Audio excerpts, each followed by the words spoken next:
দর্শক মাসখানেক আগে আমরা একটা ভিডিও বানিয়েছিলাম যে চ্যাম্পিয়ন্স ট্রফির জন্য বিপদে পড়তে পারে পিএসএল, পাকিস্তান সুপার লিগটা এবং বাংলাদেশ প্রিমিয়ার লিগটা। এই আলোচনাটা আমরা তখন করেছিলাম, একটা সম্ভাবনা এরকম একটা হতে পারে এরকম একটা বিষয় নিয়ে আমরা আলোচনা করেছিলাম। সেটা কিন্তু এখন আসলে শেষ পর্যন্ত সত্যি হতে যাচ্ছে। কয়েকদিন আগে একটা ড্রাফট মিটিং হয়েছে পাকিস্তান ক্রিকেট বোর্ডের যারা আছেন এবং সেই সঙ্গে ফ্র্যাঞ্চাইজি যারা আছেন তাদের সঙ্গে একটা আলোচনা হয়েছে, যেখানে আলোচনার একটা সবচেয়ে বড় যে পার্টটা উঠে এসেছে যে পিএসএল নর্মালি আসলে জানুয়ারি ফেব্রুয়ারি কখনো আবার কখনো বা ফেব্রুয়ারি মার্চে হয়ে থাকে, কিন্তু এই সূচিটা তারা একটা চেঞ্জ করতে চায়। যেহেতু 2025 সালে ফেব্রুয়ারির মাঝামাঝি থেকে মার্চ এই সময়টাতে আসলে পাকিস্তান চ্যাম্পিয়ন্স ট্রফি হবে, এই সময়টা আসলে পিএসএল করা সম্ভব হবে না। তো যখন আসলে আপনি এই আইসিসি টুর্নামেন্ট থাকবে তখন তো আপনাকে আসলেই তখন জায়গাটা ছেড়ে দিতে হবে এবং সেটার জন্য কিন্তু পিএসএল অন্য একটা উইন্ডোতে নিয়ে যাচ্ছে, সেটা হচ্ছে এপ্রিল এবং মে মাসের উইন্ডোতে। এইখানে আসলে ঝামেলাটা তৈরি হচ্ছে, কারণ আমরা জানি যে মার্চের শেষ সপ্তাহ থেকে মে মাসের একদম শেষ সপ্তাহ পর্যন্ত এই সময়টাতে আইপিএল অনুষ্ঠিত হয়ে থাকে। আইপিএল হচ্ছে এমন একটা টুর্নামেন্ট যেটা আপনারা সবাই জানেন, যেটা জন্য সবাই মুখিয়ে থাকে, যেটা ক্রিকেটার সমর্থক সবাই আসলে মুখিয়ে থাকে। এই সময়টাতে সেম একটা উইন্ডোতে পিএসএল করার প্রস্তাব দিয়েছে, যেখানে 6টা ফ্র্যাঞ্চাইজির মাঝে 2টা ফ্র্যাঞ্চাইজি নিজেদের আসলে সায়ও দিয়েছে যে হ্যাঁ তারা এই সময়টাতে আসলে পিএসএল করা যেতে পারে, এবং বেশ কয়েকটা ফ্র্যাঞ্চাইজি তারা আসলে নিজেরা সিদ্ধান্ত নিতে পারছে না আসলে ওই সময়টাতে কী হবে। আসলে ওই সময় যদি আসলে পিএসএল হয় সেক্ষেত্রে আসলে কী ধরনের সমস্যায় তাদের পড়তে হতে পারে, এই ব্যাপারগুলো আমরা আলোচনা করবো। সেই সঙ্গে আমরা আরও একটা জিনিস নিয়ে আলোচনা করবো যে পিএসএল যদি জানুয়ারি ফেব্রুয়ারি কিংবা ফেব্রুয়ারি মার্চ থেকে সরে যায় সেক্ষেত্রে বাংলাদেশ এবং বাংলাদেশ প্রিমিয়ার লিগের আসলে কতটা লাভ হবে, এই সব দুটো জিনিস নিয়ে আমরা আসলে আলোচনা করবো। আমরা আসলে শুরুতে আলোচনা করতে চাই পিএসএল এর সমস্যাগুলো নিয়ে, বা যে ধরনের সমস্যা তারা পড়তে পারে।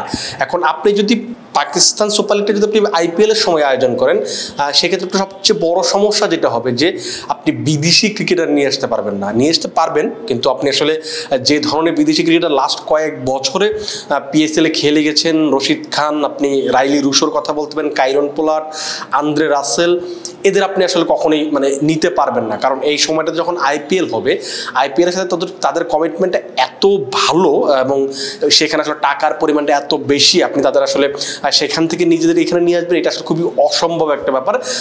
সেই সঙ্গে যখন আমি একটা হিসাব দিতে পারি, এই যে এখন ধরুন 10টা ফ্র্যাঞ্চাইজি আছে, যেখানে প্রত্যেক দল যদি 8টা করে আপনি যদি বিদেশি ক্রিকেটার ধরেন, অর্থাৎ 80 জন বিদেশি ক্রিকেটার তারা আইপিএল ওই সময় খেলবে। অর্থাৎ আপনি যদি বিশ্বের পুরো বিশ্বে আপনি হিসাব করেন 80 জন সুপারস্টারকে আপনি আসলে খুঁজে বের করতে পারবেন, এই সম্ভাবনা এই সুযোগটা আসলে খুবই কম। তার মানে হচ্ছে ভালো মানের 80 জন ক্রিকেটার আইপিএলে চলে যাবে, তারপরে যারা থাকবে তাদেরকে নিয়ে আপনার এই পিএসএলটা করতে হবে। পিএসএল পাকিস্তান ক্রিকেট বোর্ডও কিন্তু আসলে এইভাবে ভাবছে, তারা কথা বলছে যে এমনটা যে যেহেতু ওই সময় আইপিএল চলবে, আমরা আসলে তো আইপিএলের সাথে টেক্কা দিয়ে পারবো না, তাদের সঙ্গে লড়াই করেও পারবো না, আমাদের আসলে তাদের সাথে সহ অবস্থানে থাকতে হবে।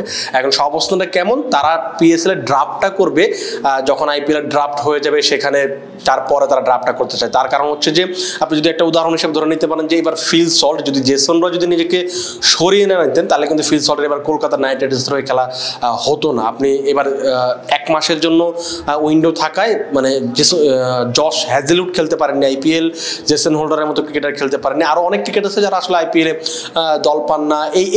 এই ধরনের ক্রিকেটারদের আসলে পিএসএল চাহিদা তাদের প্রতি আসলে বেশি আগ্রহ দেখাচ্ছে, এই ধরনের ক্রিকেটার নিয়ে তারা পিএসএলটা সেই সময় আয়োজন করতে চায় এবং সেখানে তারা পার্মানেন্ট একটা উইন্ডো করে ফেলতে চায়। এখানে তারা যদি ভালো মানের বিদেশি আনার জন্য আরেকটা প্রসেস তারা মেনটেন করতে চাচ্ছে, যেটা হচ্ছে একটা মার্কি ক্রিকেটার নিয়ে আসার সুযোগ দিবে, যেখানে ফ্র্যাঞ্চাইজিরা আসলে ড্রাফটের বাইরেও 3 থেকে 3.5 কোটি টাকা খরচ করতে পারবে একজন ভালো মানের বিদেশি আনার জন্য। কিন্তু আপনি কথা হচ্ছে যে আপনি তো যেমন আপনি রশিদ খানের লাহোর কালান্দার্সের লাস্ট কয়েক মৌসুম ধরে খেলছিলেন, ইঞ্জুরিতে যদি না পড়তেন এই মৌসুমও খেলতেন, কিন্তু রশিদ খানকে তো আপনি আসলে পিএসএল আর কখনো খেলাতে পারবেন না, কারণ রশিদ খান সবসময় আসলে আইপিএলকে বেছে নেবেন, তার সাথে যে গুজরাট টাইটান্সের যে কমিটমেন্টটা সেখানে তারা খেলবে। আপনি সুনীল নারায়ণের কথা বলতে পারেন, সুনীল নারায়ণ আপনার দল এখানে খেলতে আসবে না। আন্দ্রে রাসেলের কথা বলতে পারেন, তারাও এখানে খেলতে আসবে না। মার্কাস স্টোইনিস, রাইলি রুশো পাঞ্জাবের হয়ে খেলছেন, যদি দল পায় সেক্ষেত্রে আপনি তাকে পাচ্ছেন না। তার মানে হচ্ছে আপনার পিএসএল এর টপ লেভেলের যে ক্রিকেটারগুলো আছে তাদের কিন্তু আপনি পরের মৌসুম থেকে আর কখনোই খেলাতে পারবেন না। আপনাকে হয়তো তখন এই যারা আসলে আইপিএল খেলতে পারবে না তাদেরকে আপনার ভরসা করতে হবে, এইটা আসলে কিন্তু অনেক বড় সমস্যা। কিন্তু পিএসএল নিয়ে যখন পাকিস্তানের সবচেয়ে বড় সমস্যা, সেখানে খুশি হওয়ার মতো ব্যাপার হচ্ছে বাংলাদেশের ক্ষেত্রে বা বাংলাদেশ প্রিমিয়ার লিগের ক্ষেত্রে। খুশিরা কেন সেটা একটু ব্যাখ্যা করতে চাই। সেটা হচ্ছে যে বাংলাদেশ প্রিমিয়ার লিগটা নর্মালি জানুয়ারি ফেব্রুয়ারি এই উইন্ডোতে হয়ে থাকে। যেমন আপনি যে লাস্ট যে বিপিএলটা হয়েছে সেখানে যে উইন্ডোটা আপনি দেখেন যে 19 জানুয়ারি থেকে 1 মার্চ পর্যন্ত, এই সময়টাতে প্রায় 45 বা 50 দিনের একটা উইন্ডো।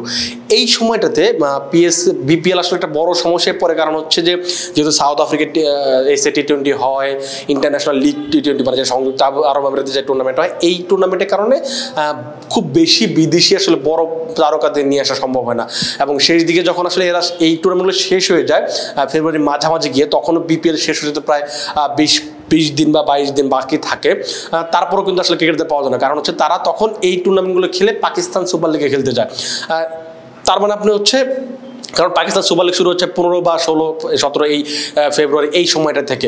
তো তার মানে হচ্ছে আপনি এই ক্রিকেটারদের আপনি এখন বিপিএলে খেলাতে পারবেন, অর্থাৎ শেষ 20 দিন আপনি বিশ্বের বড় যে তারকা ক্রিকেটাররা আছেন তাদেরকে আপনি অনায়াসেই খেলাতে পারবেন। আর একটা বড় অ্যাডভান্টেজ হচ্ছে যে ধরুন ওই সময় যদি পিএসএল না হয়, আপনি পাকিস্তান সুপার লিগে মানে পাকিস্তানি ক্রিকেটারদের আপনি পাবেন। যেমন হচ্ছে এই মৌসুমে যেমন ধরুন আমির বরিশালের হয়ে চুক্তি করার পরে সেখান থেকে বাদ দিয়ে তিনি ডেজার্ট ভাইভার্সের হয়ে খেলেছেন সংযুক্ত আরব আমিরাতে। তিনি যদি বিপিএলে খেলতে চান সেক্ষেত্রে তিনি ওই টুর্নামেন্টটা শেষ করে কিন্তু শেষের 20 দিন এখানে খেলতে পারবেন। আপনি শাহিন আফ্রিদির মতো ক্রিকেটার পেতে পারেন, আপনি হারিস রফদের, এরা অ্যাভেলেবেল থাকবে। যদি তারা অন্য টুর্নামেন্টগুলোতে না যায় সেক্ষেত্রে কিন্তু আপনি তাদের পুরো টুর্নামেন্ট বা বিপিএলের পুরো মৌসুমে কিন্তু তাদের খেলানোর সুযোগ পাচ্ছেন। সেক্ষেত্রে কিন্তু বিপিএলে বিদেশি ক্রিকেটারদের মান বাড়বে, বিদেশি তারকা ক্রিকেটারদের আসবে বেশি।